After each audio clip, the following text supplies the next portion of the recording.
lainnya. Yang pertama, kesehatan ibu. Yang kedua, kondisi kelahiran anak. Yang ketiga, asupan gizi anak yang tidak diberikan sesuai ASI maupun makanan terkandung.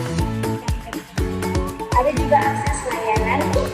Selain itu, faktor-faktor seperti status sosial, ekonomi keluarga, akses layanan kesehatan, akses air bersih, level pendidikan ibu, dan faktor lainnya juga dapat memiliki dampak dan terjadi stunting pada anak tersebut. Selanjutnya, tanda dan gejala pada stunting. Yang pertama itu tinggi badan di bawah rata-rata, anak lebih pendek daripada anak seusianya. Yang kedua itu pertumbuhan lambat, di mana berat badan naik sangat lambat atau tidak naik sama sekali. Yang ketiga itu keterlambatan perkembangan anak.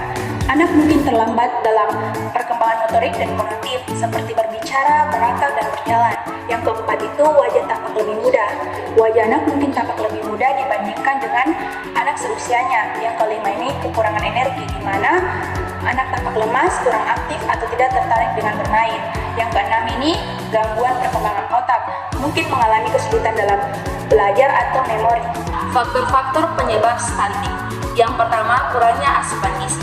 Kurangnya nutrisi yang diperlukan oleh tubuh, terutama pada 1000 hari pertama kehidupan dari kehamilan hingga usia 2 tahun dapat menyebabkan stunting. Yang kedua, gizi ibu hamil yang kurang. Asupan gizi pada ibu hamil selama kehamilan sangat mempengaruhi janin, dan jika ibu hamil tidak mendapatkan gizi yang secukup, maka akan mempengaruhi pertumbuhan dari janin.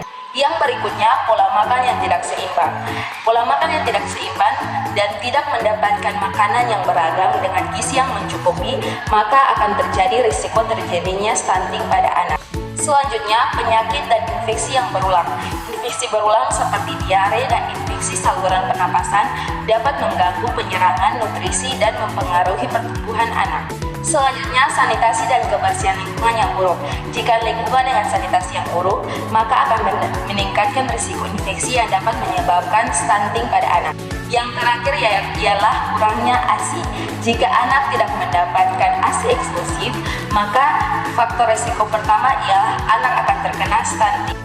Selanjutnya kita masuk pada tips mencegah stunting dengan ambil CDE.